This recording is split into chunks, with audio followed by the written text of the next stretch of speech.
श्री स्वामी समर्थ सर्वांना। सकाळी सकाळी खाल्या गेल्यानंतर सुंदर असे पानं आणि फुलं आणले।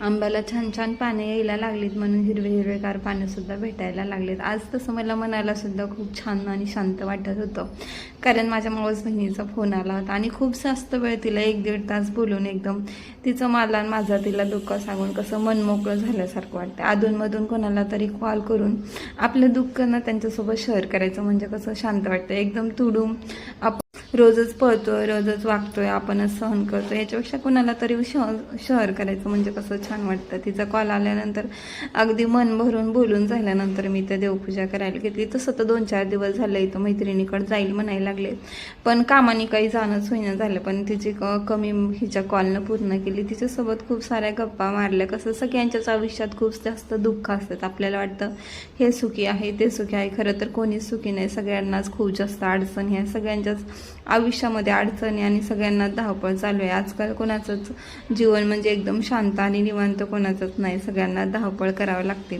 पण त्याच्यातून सगळे सुखी राहण्याचा प्रयत्न करतात, आपण पण सुखी राहण्याचाच प्रयत्न करायचा। कसं दुःख कोणालाच चुकलेलं नाही, सुख काय मनाने चालून येत नाही, त्याला शोधावंच लागतं तेव्हाच ते सापडतं।